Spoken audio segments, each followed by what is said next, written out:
Folks, Street Fighter 6 is just a few short months away. I cannot wait to get to play this game again. I'm going through major withdrawals since the last beta, and a lot of people have been asking me. They're thinking about playing Street Fighter 6, but they don't know what Street Fighter game they should play to prepare. So that's what we're going to be talking about today. If you are a new player to the franchise, if you're new to fighting games, or if you're just thinking, hey, I kind of want to like play ranked in Street Fighter 6. I've never really done that in a fighting game before. How should you prepare? What games should you play to give yourself the best chance of not getting completely destroyed by people like me on launch day? So that's what we're going to be doing today. We're going to be going through Street Fighter 2, 3, 4, and 5. And I'll be discussing the pros and cons of each one and which one I think you should be spending time on in the meantime before Street Fighter 6 comes out. All right, let's start out with the absolute classic, the number one OG here, Street Fighter 2. Specifically, we're going to talk about Super Turbo, which is Super Street Fighter 2 Turbo.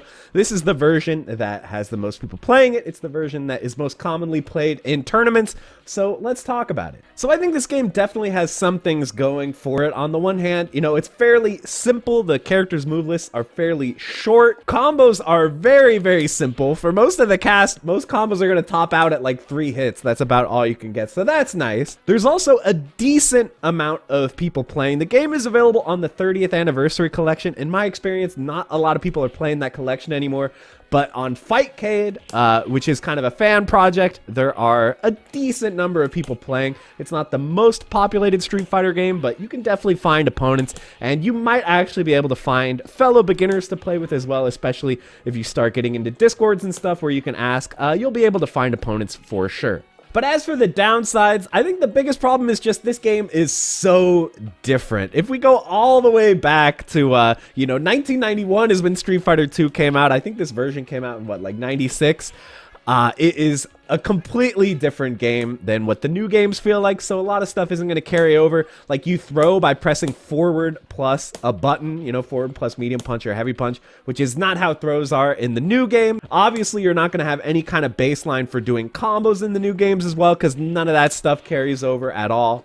There's not even dashing in this game, so like so much of what you can expect from Street Fighter 6 is not present in this. So I think it's a great game. I think it's really fun to play. If you just want to have fun and try out a new game, I definitely recommend checking it out. But if your goal is to play something that is going to feel like what Street Fighter 6 is going to feel like, this is not really it. So maybe look elsewhere. And by the way, the Street Fighter Alpha games, I would pretty much put in the same boat. Alpha 2 and 3, I think, are both great games, but they are just so different that not a lot of stuff is going to carry over. So again, if you're just looking for a fun game to play, they definitely fit the bill. But if you're looking for something that feels like Street Fighter 6, this is not really it.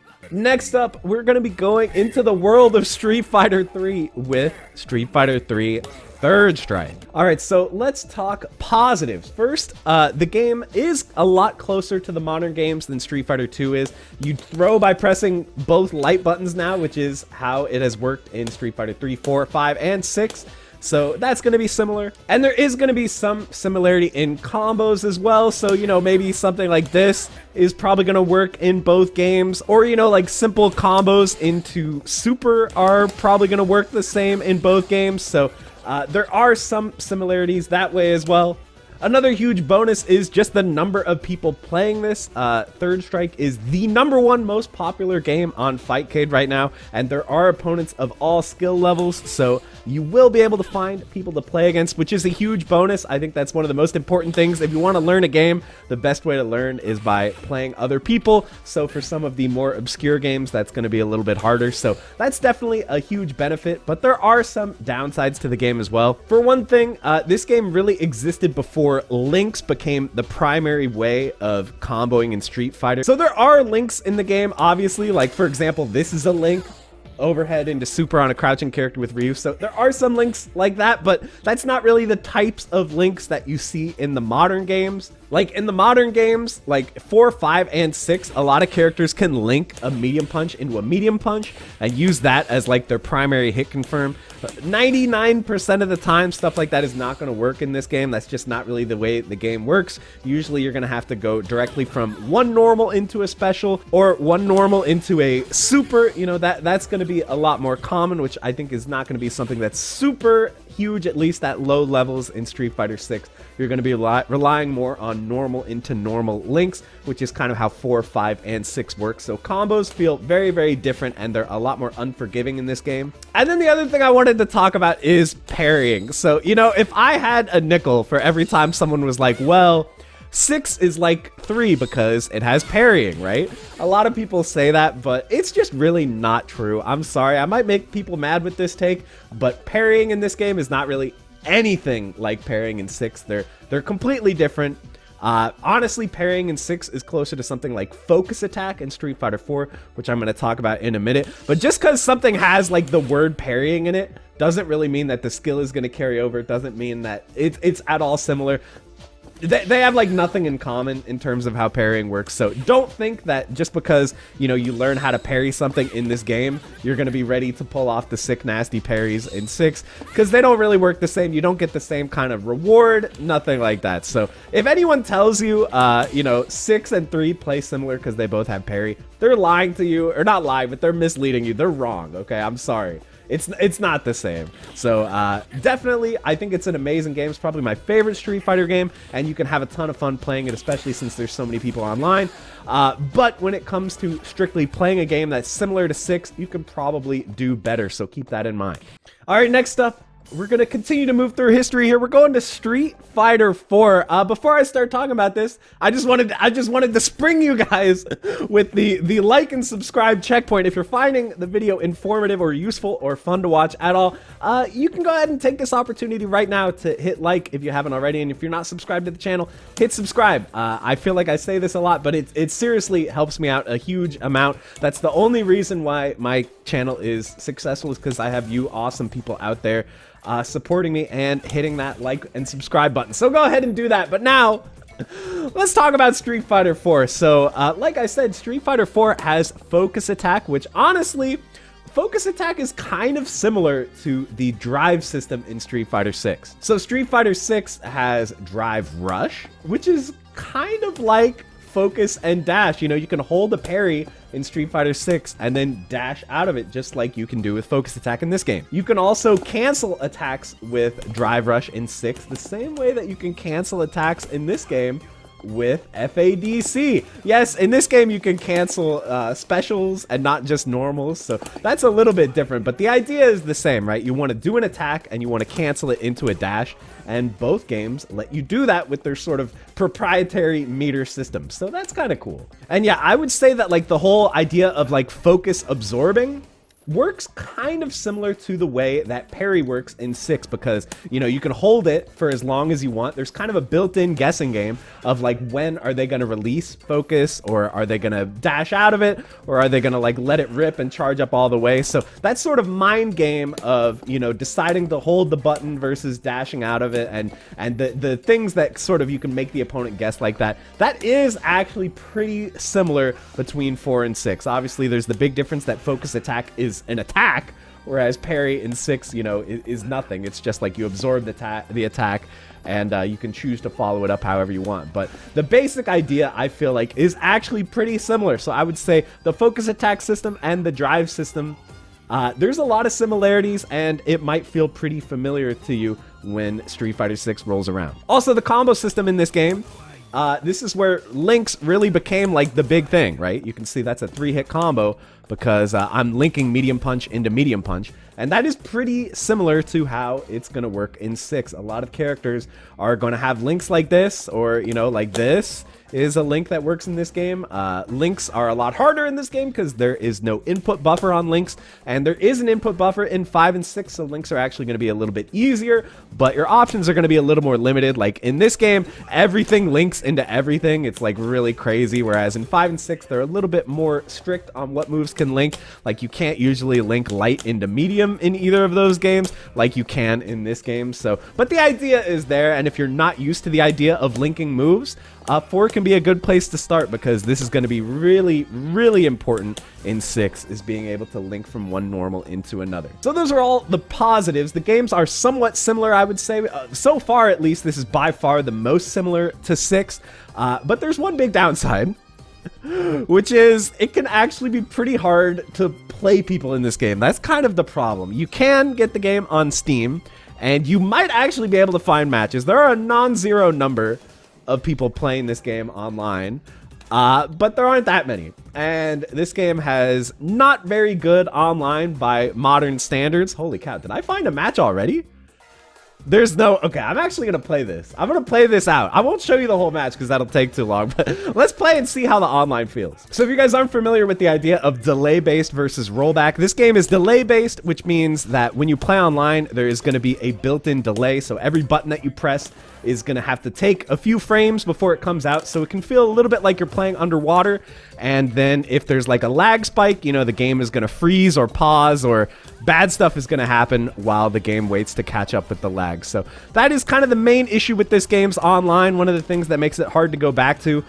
Street Fighter 5 and 6 both have rollback, and especially from playing Street Fighter 6's beta, the rollback in that game seems very, very good. So the online is definitely going to be an improved experience in 6. But back here in 4, like I said, it can be hard to find matches, you know, even though I somehow got lucky and found one instantly here. Hold on, I'm going to ultra through this guy's fireball. Let's do it. Come on, bro. Oh, he knows? He knew that I was going to ultra through the fireball? All right. Anyway, we actually managed to find a match, but yeah, the online doesn't feel great to play in. No! I lost. Man, this game's kind of fun, man. So yeah, I would say that if you have people to play against, like if you have friends who are interested in playing the game with you, I would say definitely check out Street Fighter 4. But if you're just going to be picking up the game by yourself for the first time and trying it out, you might have a bit of a bad time because it can be hard to find matches and the online can be a little bit of a nightmare. But it's a great game and it feels pretty similar to 6. All right, and then finally, we're coming into Street Fighter 5. Wow, it's been a minute since I fired this up. We got to download an update real quick. Okay, update is applied. We're in there. And I'm just going to spoil it for you guys that I think that if you're just a normal person and you're picking up a game and you don't have, you know, real life friends who are going to play with you, you just want to jump online and play and get ready for Street Fighter 6, you should play 5. 5 is the one because not only does it have the most people playing, it has the most low-level people playing, so you'll be more likely to find people of your own skill to play against. It doesn't have the best online. There are some problems with the rollback in the game, but it generally is better than Street Fighter 4 online, I would say, and you're way more likely to find people who have a playable connection to you because there's so many more people playing. And in terms of how the game plays, it plays very similar to 6. I imagine that some people are going to get upset at me in the comments and be like, no, 5 doesn't play anything like 6 because 5 is bad and 6 is good, but that's not really true. And they play so similarly in a lot of ways. So for example, like I was talking about with the links are so similar in this game that they are to 6. A lot of your bread and butter combos in 5 are going to carry over and work in 6. Both your chain combos and your link combos will actually be the same for multiple characters. So there are a lot of similarities in terms of combo routes. There are a lot of similarities in terms of normals as well. You know, a lot of normals are different, but for the most part, you know, like Ryu sweep is going to be really unsafe on block in both games, whereas in the older games, his sweep is a lot more safe on block. So if you get used to playing with Ryu sweep in 4, where it can be kind of hard to punish for a lot of characters, especially at max range, then you jump into 6 and you're like, oh my god, my sweep is horrible on block. But that's more similar to what it's like on 5, so you'll already be used to that. 5 also doesn't have invincible reversals without spending meter, which is the same in 6. You have to do an EX move to get full invincibility and not just anti-air invincibility. Obviously, the main difference is going to be the meter, right? This game has V skills and V triggers, which there isn't really anything like that in 6. There's no, like, sort of character-specific thing. You know, the drive system is pretty much the same for everybody. But there is something to the fact that, you know, a lot of your supers are going to be similar in Street Fighter 6 to what your V trigger or V skill is in Street Fighter 5. Like, for example, Zangief, we've seen that his level 2 super in Street Fighter 6 is eerily familiar to his V trigger 1 in Street Fighter 5. He even is able to combo off it in the air in both games pretty much the same way. We've also seen that Guile has a level 2 super in 6 that is an install super that is going to give him the ability to throw multiple little sonic booms, just like his V trigger in Street Fighter V. And same with Blanka as well. It seems like Blanka is going to have abilities that are very similar to his V trigger in 6 as well.